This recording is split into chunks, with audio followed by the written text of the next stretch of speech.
राम राम करूं भाई सभी भाइयों को एक बार फिर से तारा स्वागत है देहाती न्यूज पे। और मैं तेरी साथ में तारा भाई देहाती पत्रकार। और भाई अपने खेत में मिक्सचर जरूर गेरियो, बहुत सुथरा रिजल्ट है। इसमें zinc, sulphur, manganese, magnesium, copper, boron, ये सारी चीज मिली हुई है भाई। चीज ऐसी जी राजी कर देगी था। तो भाई चलो खबर को शुरू करें। उससे पहले ठहरते निवेदन ये है भाई, न्यूज चैनल को सब्सक्राइब। हम भी चाह तमें ज्यादा से ज्यादा मुआवजा मिले, थारी आवाज सरकार तक पहुंचे, और उसकी खातर न्यूज चैनल को सब्सक्राइब करना जरूरी नहीं है, बहुत जरूरी है। और गांव में अपने अपने गांव में सबको जोड़ने की कोशिश। फिर एक बड़ी आवाज जो सरकार तक पहुंचे। हम चाह रहे वर्ग मीटर में किसान को गांव के मुआवजा मिले 8,000 रुपए प्रति वर्ग मीटर। सोचो, अगर थारी 10, 20, 30 लाख रुपए की धरती चली गई तो एक प्लॉट नहीं मिलता शहर में। तो क्यों ना अपने मुआवजे को बढ़वाया जा। और उसकी खातर सबसे जरूरी है आवाज उठाना, आवाज दिखाना, आवाज सुनाना। ये सब काम हम करेंगे। तमें खाली न्यूज चैनल को सब्सक्राइब करवाना गांव में हर किसी। चलो आज की बड़ी खबर मैं बता दूं। आज की बड़ी खबर है एक रैपिड रेल को लेकर। यह रैपिड रेल शामली में गुजर गई। यह रैपिड रेल सहारनपुर को जोड़ेगी। यह रैपिड रेल कई एक्सप्रेसवे के धुरे धुरे को जाएगी। यह गोल चक्कर में जाएगी। यह राजस्थान को भी जोड़ेगी, या हरियाणा को भी जोड़ेगी, या उत्तर प्रदेश को भी जोड़ेगी। अगर तुमने सोचा हो, कभी सोचा अगर हम बाहर बाहर शहर को घूम कर आ जा और हमें दिल्ली में जाना ही ना पड़े? ऐसी ही बात सरकार सोच रही, और सोच ही नहीं रही, इस पर काम शुरू हो गया भाई। शामली, पानीपत, गुरुग्राम, रेवाड़ी, अलवर और दिल्ली के ट्रैफिक में ना फंसना पड़े, और इनका सबका सफर करिया हुआ तो कैसा रहेगा? ऐसी कल्पना जी भी करी जा सके जो रिंग रोड में एक ट्रेन बन जा गोल घेरे में, और चुक चुक चुक चुक चुक चुक चुक चुक चुक चुक चुक चुक करती हुई चली जा। जी घना लग जाएगा। रेल में बैठकर पूरे भारत के दर्शन हो जाएंगे और तावड़े हो जाएंगे। और वह जगाधरी को घूमती हुई और फिर शामली अंबाला एक्सप्रेसवे को धोरे को लिगड़ती हुई, और फिर यह शामली चली जा। कैसी लगी भाई? घनी सूत्री लगी होगी। जी राजी हो गया कि नहीं? और इस तरह पे भी धर में जोड़े भर भर का आ जा तो उसका तो जितना मजा ही नहीं। उसी खातर कह रहा ज्यादा लोगों को जोड़ो, ज्यादा से ज्यादा। भाई आज की खबर घनी सूत्री है। सभी भाइयों को एक बार फिर से राम राम। आज हम बात करने वाले भारत के एक ऐसी महत्वाकांक्षी ऑर्बिटल रेल की, ऑर्बिटल नेटवर्क रेल। यू सिर्फ एक नवी रेल लाइन नहीं है, बल्कि आने वाले सालों में दिल्ली एनसीआर की यात्रा का पूरा नक्शा बदलने वाली है। राष्ट्र की राजधानी है दिल्ली। यहां से एनसीआर लगातार तेजी से बढ़ता हुआ जा रहा। हर दिन लाखों लोग रोजगार खातर, पढ़ाई खातर, व्यापार खातर, दूसरे कामों खातर दिल्ली जा भाई। और दिल्ली जब में जा तो उन्हें ट्रैफिक का सामना करना पड़े, और जब उन्हें ट्रैफिक का सामना करना पड़े तो फिर उन्हें याद आवे ऐसी रेल की जो प्रागदेशी मेट्रो की ढाल हमें पूछा दे। ऐसे में दिल्ली गुरुग्राम NH 44 यानी 44 और कई मार्गों में घंटों का जाम लगे रहे, आम बात बन गई है। तो उसकी खातर इब्जा रैपिड रेल चलाने की तैयारी सरकार ने कर ली। इस्तेमाल ढुलाई भी उभरेगी। विशेषज्ञों का अनुमान है अग भाई 15 सालों में एनसीआर की आबादी लगभग दुगुनी होकर 15 करोड़ तक पहुंचेगी। अगर इबीतई मजबूत परिवहन व्यवस्था ना बनाई तो आने वाले टाइम में मेट्रो के नाम पे बहुत ज्यादा दबाव पड़ जाएगा भाई।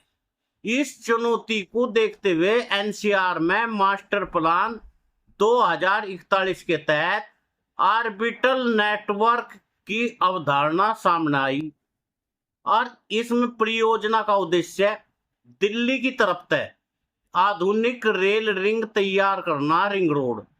इस तय यात्रियों को और मालगाड़ियों को बिना दिल्ली में बड़ी घूम के आसानी तय सब जगह पहुंच जाया करेगी।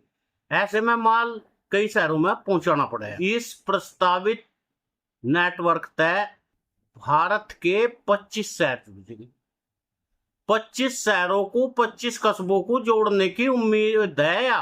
इसमें देखो दिल्ली, सोनीपत, पानीपत, करनाल, पलवल, गुरुग्राम, झज्जर, रेवाड़ी, मेरठ, बागपत, मुजफ्फरनगर, शामली और भाई जमुनानगर, सहारनपुर, खुर्जा, गढ़मुक्तेश्वर, हसनापुर, नूहू, भिवाड़ी, अलवर, नरेना जैसे शहर भी इसमें शामिल है। इसका मतलब यू हुआ अब उत्तर प्रदेश में हरियाणा, राजस्थान और दिल्ली के बीच में यात्रा करने में कहीं अधिक तेज और सुविधाजनक और बेहतर बन जाएगी। भाई इस तक खास बात यह है, यह परियोजना केवल यात्रियों के लिए नहीं या तो दूसरे की सबकी खतर है, बल्कि उद्योगों, माल परिवहन गेम चेंजर साबित हो जाएगी। बड़ी संख्या में ट्रक दिल्ली के भीतर बढ़ जा और इससे जाम और प्रदूषण दोनों बढ़ा भुर्र है। इससे ऑर्बिटल नेटवर्क बनने तय माल ढुलाई का सबसे बड़ा हिस्सा रेल में स्थानांतरित कर दिया जाएगा। यानी यह परियोजना ट्रैफिक कम करेगी, प्रदूषण घट जाएगा, यात्री के लिए यह तेज गति से चलने वाली होगी और उद्योगों में बेहतर कनेक्टिविटी इसकी मिलेगी। पर सवाल यू है, इस विशाल परियोजना की शुरुआत कहां तक होगी? पहले चरण में कौन कौन से शहर जुड़ेंगे? इन सब सवालों का और इन सब इलाकों का क्या फायदा होगा, यो हम इब्जत में बताने वाले भाइयों। पहले हमने बताया भी ऑर्बिटल रेल नेटवर्क आखिर है क्या और इसे क्यों बनाया जा रहा, अब बात करेंगे इस मेगा प्रोजेक्ट की महत्वपूर्ण हिस्से की, यानी पहले चरण। सरकार की योजना शुरुआत में रेल कॉरिडोर को गाजियाबाद पलवल और मानेसर पलवल एक्सप्रेसवे को विकसित करने की करा जाएगा। इसके बाद में इसका फायदा ये होगा, पहले तो मौजूद एक्सप्रेसवे कॉरिडोर का उपयोग करके निर्माण को तेजी से आगे लाया जाएगा। जमीन अधिग्रहण की अपेक्षाकृत भी कम होगी। मतलब कुंडली, मानेसर और पलवल ये जो एक्सप्रेसवे बने हुए हैं इसे को डेवलप कर देंगे, फिर इसका जमीन का अधिग्रहण कम होगा और भाई अपेक्षाकृत कम खर्चा होगा। पहले चरण में जिन इलाकों में सबसे अधिक लाभ मिलने की संभावना है उसमें है सोनीपत, पलवल, मेरठ, बागपत, खुर्जा प्रमुख है। इन शहरों में लोगों को दिल्ली के भीतर जाने से पहले ही शहर का तेज नेटवर्क मिल जाएगा। यूं ही नहीं, इस परियोजना तय एक अहम हिस्सा हरियाणा ऑर्बिटल कॉरिडोर भी है, जिस पर काम पहले से ही जारी है। अधिकारियों ने बताया इस कॉरिडोर का लगभग 1/3 निर्माण तो पूरा हो लिया। यानी परियोजना केवल कागजों तक सीमित नहीं है, बल्कि इसका निर्माण का हिस्सा और आगे बढ़ेगा। अब सोचो, अगर किसी आदमी को सोनीपत, गुरुग्राम और रेवाड़ी जाना, उसे अक्सर दिल्ली के वेस्ट ट्रैफिक में फंसना पड़ जा। ऐसे में ऑर्बिटल रेल नेटवर्क बनने तय यह यात्रा बहुत बढ़िया और सुविधाजनक हो जाएगी।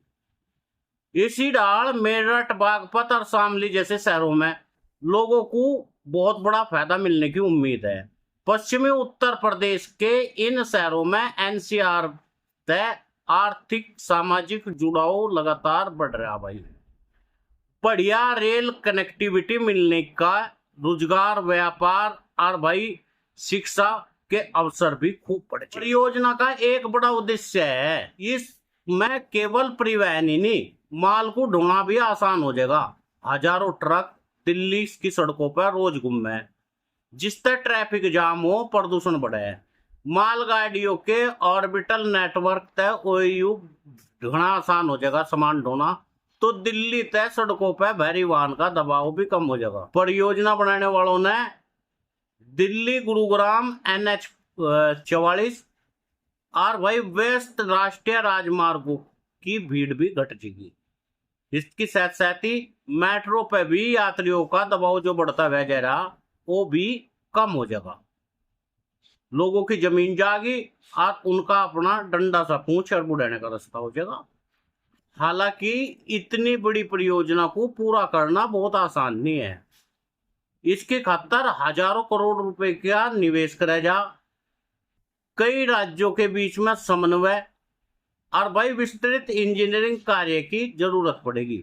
इसलिए फिलहाल विस्तृत परियोजना प्रतिवेदन यानी DPR को तैयार करा जा रहा, ताकि निर्माण का अंतिम खाका तैयार करा जा सके। नेटवर्क का सबसे खास हिस्सा भी बाकी है। यू रेल नेटवर्क सिर्फ शहरों में नहीं जोड़ेगा, बल्कि जेवर के अंतरराष्ट्रीय हवाई अड्डे, औद्योगिक क्षेत्रों को भी पहुंच प्रदान करेगा। इससे उद्योगों, निवेश और रोजगार पर घना असर पड़ेगा। और भाई इस परियोजना की अनुमानित लागत कितनी होगी, यू एग्जाम बताऊंगे।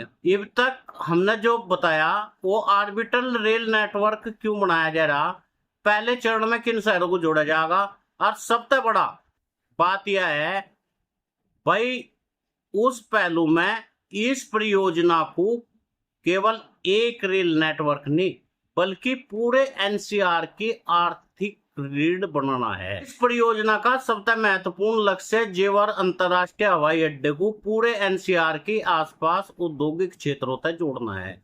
आने वाले सालों में जेवर एयरपोर्ट भारत का सबसे बड़ा एविएशन हब बन जाएगा। बढ़ रहा है इसमें तो यू ऐसे में वहां तक तेज और भरोसेमंद रेल कनेक्टिविटी होना भी बेहद जरूरी है।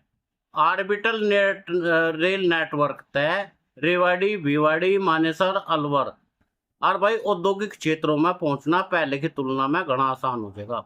इसका सीधा मतलब यू है भाई कंपनियों को इसका घना लाभ मिलेगा और कच्चा माल भी तैयार होगा और उसका उत्पाद तेजी से एक स्थान से दूसरे स्थान पर चला जाएगा। यही कारण है परियोजना को केवल यात्री सुविधा नहीं बल्कि लॉजिस्टिक और औद्योगिक विकास की पुष्टि भी बेहद महत्वपूर्ण इसके माना जा रहा।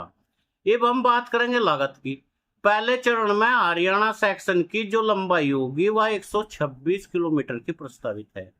दूसरे में करीब 11,500 करोड़ रुपए की खर्च करे जाने का अनुमान है। अगर कुछ योजना में के अनुसार आगे बढ़ेगा तो इस चरण में 2029 तक यू लक्ष्य पूरा कर लेंगे। हालांकि किसी भी बड़ी इंफ्रास्ट्रक्चर परियोजना को समय सीमा पर भूमि अधिग्रहण, पर्यावरण मंजूरी, निर्माण की प्रगति पर निर्भर करे। एक महत्वपूर्ण बात यह है इस टेम परियोजना को डिटेल प्रोजेक्ट रिपोर्ट तैयार करी जा रही है। इसी रिपोर्ट के आधार पर अंतिम रूट और स्टेशनों की संख्या, तकनीकी डिजाइन के निर्माण को विस्तृत योजना में तय कर। अगर नेटवर्क सफलतापूर्वक विकसित हो गया तो इसका असर केवल रेल यात्रा तक सीमित नहीं रहेगा। जिन शहरों में स्टेशन बनेंगे वहां आवासीय क्षेत्र, व्यापारिक केंद्र, वेयर हाउस, लॉजिस्टिक पार्क और छोटे उद्योग भी विकसित होने की संभावना है। इतिहास नु बतावे कहना भाई बेहतर परिवहन पहुंचेगा तो निवेश, रोजगार, आर्थिक गतिविधियां भी तेजी से बढ़ेगी। इसलिए कई विशेषज्ञ इस परियोजना को आने वाले दशक में एक बड़ा इंफ्रास्ट्रक्चर का बदलाव में। पर सबसे बड़ा सवाल ये भी बाकी है। सवाल यू है परियोजना का वास्तव में दिल्ली के ट्रैफिक जाम तय कम कर देगी क्या? लाखों यात्रियों की रोजमर्रा की जो यात्रा है वह आसान हो जाएगी क्या? आम लोगों की जिंदगी में इसका वास्तविक असर देखने को मिलेगा कि नहीं मिलेगा? भाई अब महत्वपूर्ण सवाल यो है, ऑर्बिटल रेल नेटवर्क वास्तव में एनसीआर ट्रांसपोर्ट व्यवस्था में कितना बदलाव लाएगा। अगर परियोजना तय समय पर पूरी होगी ना, तो इसका पहला फायदा रोजाना यात्रियों को लाखों लोग जो दिल्ली, गुरुग्राम, नोएडा, सोनीपत, मेरठ, शामली, पलवल, रेवाड़ी दूसरे शहरों में सफर करे, कई घंटे लग जा, ट्रैफिक जाम, लंबी दूरी, भीड़ भाड़ वाले क्षेत्र की दिनचर्या उनका एक हिस्सा बन गया। ऑर्बिटल नेटवर्क का उद्देश्य इसी समस्या को सुधारना है, इसी का समाधान करना। इस नेटवर्क तय मध्यम तय दिल्ली के केंद्र में आए बिना ही दूसरे शहरों तक पहुंचा जाएगा। इस तय समय की बचत हो जाएगी, यात्रा घनी सुगम और सरल हो जाएगी, आरामदायक हो जाएगी, सड़कों पर वाहनों का दबाव भी कम हो जाएगा। केवल यात्रियों को नहीं बल्कि उद्योगों को, व्यापार जगत को भी इसका घना लाभ मिलने की पूरी उम्मीद मानी जा रही। लॉजिस्टिक लागत भी घट जाएगी और सामान की डिलीवरी भी तेज पहुंच जाया करेगी। इससे एनसीआर के औद्योगिक क्षेत्रों की प्रतिस्पर्धा बढ़ जाएगी। रेवा का अंतर्राष्ट्रीय हवाई अड्डा मानेसर रेवाड़ी के औद्योगिक हब बेहतर रेल नेटवर्क तय करीब जुड़ जाएगी। इसका असर निवेश, उद्योग और व्यापार पर देखने को मिलने लग जाएगा भाई। हालांकि यू भी याद रखना जरूरी है, फिलहाल यह परियोजना पूरी तरह से निर्माणाधीन नहीं है। कई हिस्सों पर योजना विस्तृत रूप से रिपोर्ट बनानी पड़ेगी। डीपीआर पर काम चल रहा है, जबकि हरियाणा का ऑर्बिटल कॉरिडोर निर्माण से पहले प्रगति पर है। इसलिए अंतिम रूट, स्टेशनों की संख्या और निर्माण की समय सीमा भविष्य के बदलाव में संभव है। इस परियोजना को लेकर काफी काम हो रहा। इसमें दिशा निश्चित रूप से एनसीआर के भविष्य को ध्यान में रखकर तय करी जाएगी। अगर आने वाले समय में ऑर्बिटल नेटवर्क पूरी तरह से तैयार हो गया तो यू एक नवी रेल लाइन नहीं होने की, बल्कि दिल्ली, हरियाणा, उत्तर प्रदेश, राजस्थान के बीच में व्यापार का नया आधार बनेगी। तेज सफर, कम ट्रैफिक और बेहतर कनेक्टिविटी और भाई आर्थिक विकास भी इस पर सबसे ज्यादा लक्ष्य है। ये हम तेरी राय जानना चाहेंगे भाई, आपको क्या लग रहा? Orbital rail network NCR traffic समस्या का स्थायी समाधान बन गया जगह क्या, या फिर उसके साथ ही बड़े कदम उठाने की जरूरत होगी, या फिर डंडा सा पूंछ बुढ़ाने का रास्ता? अपनी राय हमें कमेंट बॉक्स में जरूर बताइयो। अगर तुम्हें लगे जानकारी पसंद आई हो तो वीडियो को लाइक कर दियो, अपने दोस्तों को शेयर कर दियो, चैनल को सब्सक्राइब करना बिल्कुल ना भूलियो। इंफ्रास्ट्रक्चर, एक्सप्रेसवे, रेलवे और भारत की बड़ी विकास परियोजना की सटीक जानकारी की खातिर जुड़े रहो। धन्यवाद, मिलेंगे अगली वीडियो में। तब तक के लिए नमस्कार, राम राम, जय हिंद, जय भारत और सत श्री अकाल भाई। और भाई अगर तुम वाकई में ही आवाज उठाना सोच रहे हो तो फिर ज्यादा से ज्यादा लोगों को न्यूज चैनल से जोड़ो। अच्छा भाई, राम राम।